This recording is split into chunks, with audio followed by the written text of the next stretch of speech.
नमस्कार,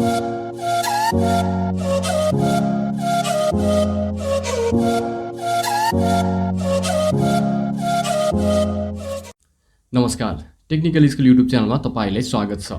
यस भिडियोमा हामी HTML मा लिस्ट क्रिएट गर्न सिक्नेछौँ। हामीले HTML बाट वेब पेजहरू बनाउँदै गर्दा विभिन्न समयमा विभिन्न प्रकारका लिस्टहरू बनाउनु पर्ने हुन सक्छ। यसको लागि हामीले कसरी लिस्टहरू क्रिएट गर्न सक्छौं त भन्ने कुरा चाहिँ आज हामी यस भिडियोमा हेर्नेछौँ। हामीले HTML मा यी 4 प्रकारका लिस्टहरू क्रिएट गर्न सक्छौं। अब पहिलो नम्बरमा रहेको छ अर्डर लिस्ट, त्यसपछि अनअर्डर लिस्ट, डिस्क्रिप्सन लिस्ट र नेस्टेड लिस्ट। अर्डर लिस्टमा चाहिँ हामीले 1 2 3 4 5 गरेर नम्बरमा देख्छौं र यसलाई चाहिँ हामी ABCDEFGH यसमा पनि राख्न सक्छौं, अल्फाबेटिकल अर्डर र रोमनमा पनि हामीले राख्न सक्छौं यसलाई चाहिँ। त्यसपछि अर्को अनअर्डर लिस्टमा चाहिँ हामीले बुलेटमा लिस्टहरू क्रिएट गर्न सक्छौं र अर्को चाहिँ डिस्क्रिप्सन लिस्ट रहेको छ। यसमा चाहिँ कुनै पनि टपिकको बारेमा अथवा कुनै पनि टाइटलको बारेमा हामीले डिस्क्रिप्सन लेख्न सक्छौं र अर्को नेस्टेड लिस्टमा चाहिँ हामीले एउटा लिस्ट भित्र अर्को लिस्ट पनि राख्न सक्छौं। जस्तो अब यसमा देखिरहेका छौं 1 2 3 एउटा लिस्ट भयो, 1 2 3 4 5 6 7 सम्म यहाँ एउटा लिस्ट छ भने अब 3 नम्बरको लिस्टमा चाहिँ हामीले एउटा अनअर्डर लिस्ट पनि यहाँ देख्न सक्छौं। यस्तो खालको लिस्ट पनि हामीले चाहिँ HTML मा क्रिएट गर्न सक्छौं। अब यी लिस्टहरू कसरी क्रिएट गर्ने भन्ने कुरा चाहिँ यस भिडियोमा हामी हेर्नेछौं। अब जाउँ हाम्रो एडिटरतिर। अब यसमा सबैभन्दा सुरुमा हामी यो प्लेन टेक्स्टलाई चाहिँ गर्नेछौं HTML। त्यसपछि हामी यसमा ट्याग लेख्नेछौं HTML भनेर र ट्याब की प्रेस गरिसकेपछि हामीले HTML को एउटा फर्म्याट पाउनेछौं र यसमा म टाइटल दिनेछु, यसको लागि लिस्ट इन HTML भनेर र बडी ट्याग भित्र म हेडिङ 1 मा लेख्छु H1 list LIST list example in HTML। हेडिङलाई क्लोज गरे र यसलाई म गर्छु सेभ र यो मेरो डेस्कटपको वेब फोल्डर भित्र सेभ भइरहेको छ list.html र सेभ गरिसकेपछि अब म त्यसलाई चाहिँ ब्राउज गर्नेछु मेरो ब्राउजरमा वेब फोल्डर भित्र फाइल नेम list.html। ओके, हामीले लिस्ट एक्जाम्पल इन HTML भनेर यहाँ देखिरहेका छौं। अब यसमा सबैभन्दा सुरुमा चाहिँ हामी यो अर्डर लिस्ट क्रिएट गर्नेछौं। अर्डर लिस्ट क्रिएट गर्नलाई हामी के गर्छौं त, अर्डर लिस्टको लागि हामीले OL ट्याग प्रयोग गर्नुपर्ने हुन्छ र OL ट्याग स्टार्ट गरेपछि यसलाई इन्ट पनि गर्नुपर्ने हुन्छ because it is a container tag. अब OL ट्याग भित्र हामी लिस्ट बनाउँछौं। लिस्टको लागि हामी LI ट्यागको प्रयोग गर्छौं। अब यसमा हामीले अर्डर लिस्ट 1 भनेर राख्न सक्छौं /LI र अन्तिममा चाहिँ हामीले LI लाई पनि क्लोज गर्नुपर्ने हुन्छ। अब यसैगरी हामीलाई जतिवटा लिस्ट चाहियो त्यतिवटा लिस्ट चाहिँ हामीले बनाउन सक्छौं। यसलाई म डुप्लिकेट बनाउने छु, Ctrl+Shift+D for duplicate in sublime text editor. So यसलाई म 2 3 4 र 5 बनाउन सक्छु, Ctrl+S फर सेभ। अब ब्राउजरमा जान्छौं हामी र यसलाई गर्छौं रिफ्रेश र हामीले देख्यौं कि यहाँ अर्डर लिस्ट क्रिएट भइसकेको छ। 1 2 3 4 5 सम्म चाहिँ हामीले अर्डर लिस्ट क्रिएट गर्यौं र यदि तपाईलाई यो 1 2 3 4 5 को ठाउँमा ABCD राख्न चाहनुहुन्छ भने त्यसको लागि तपाईले यसमा राख्नुपर्ने हुन्छ type attribute type equal to गरेर यसमा चाहिँ तपाईले स्मल लेटर A राख्नु भयो भने चाहिँ स्मल लेटर ABCD मा चाहिँ तपाईले लिस्ट देख्न सक्नुहुनेछ र यदि तपाईलाई क्यापिटल लेटर चाहिएमा क्यापिटल लेटर राख्न सक्नुहुन्छ या 5 र रोमनमा राख्न चाहनुहुन्छ भने चाहिँ तपाईले I टाइप गर्नुपर्ने हुन्छ। टाइपको भ्यालुमा चाहिँ I राख्नुपर्ने हुन्छ र यसलाई रिफ्रेश गरिसकेपछि हामीले यसमा देख्न सक्छौं I। अब यो लिस्ट आयो। यसलाई चाहिँ क्यापिटलमा पनि तपाईले राख्न सक्नुहुन्छ। ओके, यो चाहिँ हामीले यसरी लिस्ट चाहिँ क्रिएट गर्न सक्छौं र हामीले अर्डर लिस्ट नम्बर 1 2 3 4 को लागि चाहिँ टाइप इक्वल टु 1 नराखे पनि यो अटोमेटिक आउनेछ। यो चाहिँ डिफल्ट भ्यालु हो, राइट। र यसमा एउटा अर्को एट्रिब्युट हेरौं। अर्को एट्रिब्युट चाहिँ स्टार्ट पनि लाग्छ, START start equal to suppose मैले 10 अथवा 101 गरे भने यो 101 बाट चाहिँ हाम्रो लिस्ट स्टार्ट हुनेछ, राइट। F5 गर्दाखेरि अब देख्न सक्छौं हाम्रो लिस्ट चाहिँ 101 बाट स्टार्ट भएको छ, राइट। अब यसरी हामीले लिस्ट क्रिएट गर्दै जाँदाखेरि यो यसरी देखिनेछ र अर्डर लिस्टमा चाहिँ हामीले दुईवटा एट्रिब्युटहरू प्रयोग गर्यौं, टाइप र स्टार्ट। र यदि तपाईले यसमा अर्को कुरा एउटा यसमा तपाईले टाइप चाहिँ A राख्नु भएको छ र स्टार्टमा चाहिँ तपाईले 10 राख्नु भयो भने यो चाहिँ हाम्रो अब 10th क्यारेक्टरमा 10th लेटरमा कुन चाहिँ क्यारेक्टर पर्छ त्यसबाट चाहिँ हाम्रो लिस्ट स्टार्ट हुनेछ।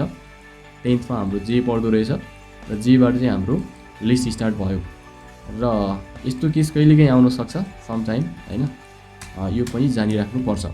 ओके, यो चाहिँ हाम्रो अर्डर लिस्ट भयो। अब हामी अनअर्डर लिस्ट क्रिएट गर्नेछौँ। अनअर्डर लिस्टको लागि चाहिँ यसैलाई मैले डिलिट गरेँ। अनअर्डर लिस्टको लागि चाहिँ हामीले युएल ट्याग प्रयोग गर्छौँ। युएल अनअर्डर लिस्ट, राइट। यो पनि कन्टेनर ट्याग हो र यसलाई चाहिँ हामीले क्लोज गर्छौँ अनअर्डर लिस्टलाई। त्यसपछि सेम कुरा नै हो यसमा पनि एलआई त्यसपछि युएनओ। यसमा मैले लिस्टहरू तपाईँको लिस्ट आइटमहरू यहाँ राख्न सक्नुहुनेछ। अनअर्डर लिस्ट 1। अब यसलाई नै म Ctrl+Shift+D गर्छु डुप्लिकेट बनाउनका लागि र तपाईँको लिस्ट आइटम यसरी बस्नेछ, राइट। अब Ctrl+S फर सेभ र ब्राउजरमा गएर मैले रिफ्रेस गरेँ भने मैले अनअर्डर लिस्ट पाउन सक्छु मेरो ब्राउजरमा। अब अनअर्डर लिस्टमा चाहिँ तपाईँले टाइप डिफाइन गर्न सक्नुहुन्छ, जुन यो देखिरहेका छौँ हामीले बुलेटमा।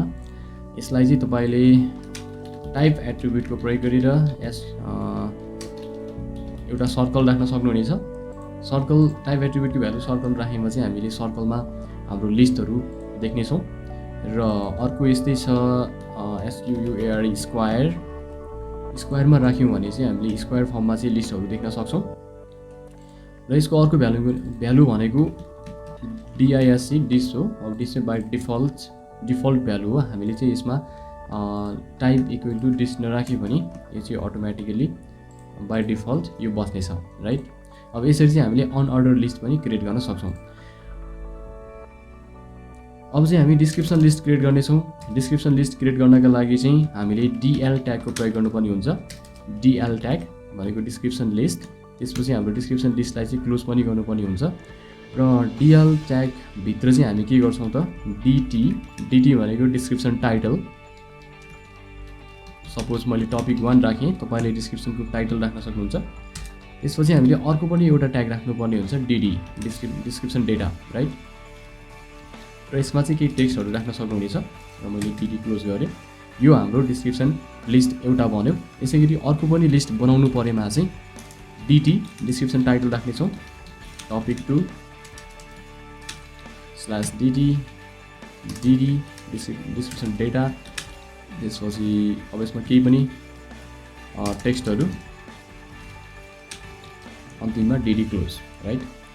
ओके, यो चाहिँ हाम्रो डिस्क्रिप्सन लिस्ट बन्नेछ। यसलाई मैले सेभ गरेँ र ब्राउजरमा गएर मैले यदि रिफ्रेस गरेँ भने I can see here our description list as like this, right. अब यसरी चाहिँ हाम्रो टपिक 1 त्यसपछि डिस्क्रिप्सन र टपिक 2 र डिस्क्रिप्सन यसरी देखिएको छ। यसमा मैले जस्ट इक्जाम्पलको लागि मैले यसरी ऱ्यान्डमली टेक्स्टहरू जेनेरेट गरेँ। तपाईँले आफ्नो तरिकाले आफ्नो टपिकहरू राखेर आफ्नो डिस्क्रिप्सन टेक्स्टहरू राखेर चाहिँ यसलाई बनाउन सक्नुहुनेछ। डिस्क्रिप्सन लिस्ट बनाउँदाखेरि चाहिँ हामीले 3वटा ट्यागहरू प्रयोग गरेका थियौँ। मेन ट्याग भनेको हाम्रो DL ट्याग स्टार्ट गर्नु पर्यो र अन्तिममा चाहिँ DL ट्यागलाई क्लोज गर्नु पर्यो। त्यसपछि डिस्क्रिप्सन टपिकको लागि अथवा डिस्क्रिप्सन टाइटलको लागि हामीले DT ट्यागको प्रयोग गऱ्यौँ। DT ट्यागमा चाहिँ हामीले टपिक राख्यौँ र त्यो टपिकको डिस्क्राइब गर्नको लागि डिस्क्रिप्सन राख्नको लागि चाहिँ DD ट्याग राखेका थियौँ। यसरी चाहिँ हामीले जतिवटा पनि डिस्क्रिप्सन लिस्टहरू बनाउन सक्छौँ। अब अन्तिममा हामी नेस्टेड लिस्ट हेर्नेछौँ। नेस्टेड लिस्ट कस्तो हुन्छ त HTML-मा हामीले माइक्रोसफ्ट वर्डको डकुमेन्टमा अघि नै सिकेका थियौँ। एउटा लिस्टभित्र अर्को लिस्ट छ भने त्यसलाई चाहिँ हामी नेस्टेड लिस्ट भन्छौँ। अब यो लिस्ट चाहिँ कसरी तयार पार्ने त, यो कुरा चाहिँ अब हामी यहाँ हेर्नेछौँ। ब्राउजरलाई एकचोटि क्लिन पनि गरौँ। मैले रिफ्रेस गरेँ, कोड डिलिट गरेको थिएँ। सो यसमा अब सुरुमा हामी OL ट्याग युज गर्छौँ भनेको अर्डर लिस्ट बनाउँदैछौँ। LI इन्ट्रोडक्सन टु कम्प्युटर भनेर राखेँ र अर्को पनि लिस्ट क्रिएट गरौँ हिस्ट्री अफ कम्प्युटर। यसमा चाहिँ कम्प्युटर हार्डवेयर राखौँ, कम्प्युटर सफ्टवेयर र अरू पनि तपाईँले लिस्टहरू राख्न सक्नुहुनेछ।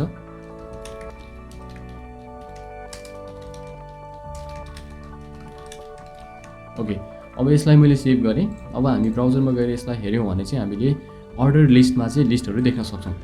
र अब हाम्रो नम्बर 3 को जुन कम्प्युटर हार्डवेयर छ यसभित्र चाहिँ एउटा अर्को पनि लिस्ट चाहियो। भने चाहिँ कसरी राख्न सक्छौँ त। अब हामी जान्छौँ आफ्नो टेक्स्ट एडिटरमा र नम्बर 3 भनेको हाम्रो कम्प्युटर हार्डवेयर हो र यसमा चाहिँ हामी इन्टर की प्रेस गरेर यसमै स्टार्ट गर्नेछौँ युएल ट्याग, राइट। युएल भनेको अनअर्डर लिस्ट र यसलाई फेरि क्लोज गर्नेछौँ। एउटा लिस्टभित्र हामीले अर्को लिस्ट बनाइरहेको छौँ, राइट। पहिला अर्डर लिस्ट क्रिएट गरेका थियौँ र लिस्टमा आइरहेको थियो सबै टेक्स्टहरू, सबै लिस्टहरू। त्यसपछि हामीले नम्बर 3 मा आएर चाहिँ कम्प्युटर हार्डवेयरमा चाहिँ फेरि युएल ट्याग स्टार्ट गऱ्यौँ। तपाईँले यसमा ओएल ट्याग पनि स्टार्ट गर्न सक्नुहुन्छ। ओएल ट्याग स्टार्ट गर्दाखेरि चाहिँ अर्डरमा लिस्टहरू देखिनेछ। अब युएल ट्याग स्टार्ट गरिसकेपछि यसमा हामीले आफ्नो लिस्ट आइटमहरू राख्न सक्छौँ, राइट। इनपुट अब यस्तै गरी तपाईँले लिस्ट आइटमहरू चाहिँ राख्दै जानु होला।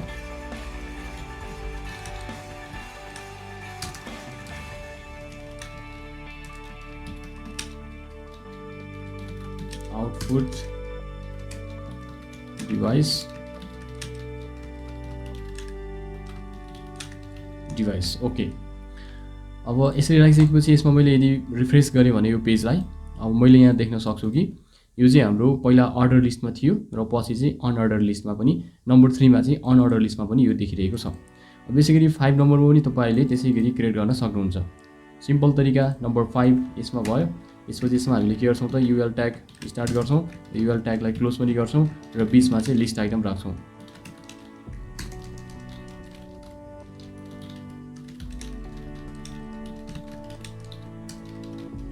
ओके। अब यसरी चाहिँ हामीले नेस्टेड लिस्ट क्रिएट गर्न सक्छौँ।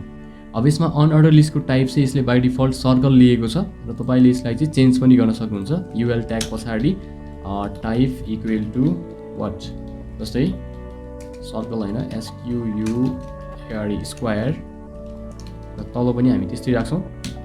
सरी कन्ट्रोल C र नेक्स्ट लिस्ट भनेको हाम्रो यो थियो, control V control S F5 गर्दाखेरि हामीले देख्न सक्छौँ। अब चाहिँ यो चाहिँ हाम्रो नेस्टेड लिस्ट भयो, राइट। आज हामीले यस भिडियोमा चाहिँ HTML मा order list, unorder list, description list र नेस्टेड लिस्टहरू कसरी क्रिएट गर्न सकिन्छ भन्ने कुरा हेऱ्यौँ र यस भिडियोको लागि चाहिँ हामी यति नै गर्नेछौँ। अब HTML को अन्य कुराहरू चाहिँ म अरू भिडियोमा लिएर आउने नै छु। यस भिडियोलाई लाइक गर्नु होला र यस च्यानललाई सब्स्क्राइब गर्न नबिर्सनु।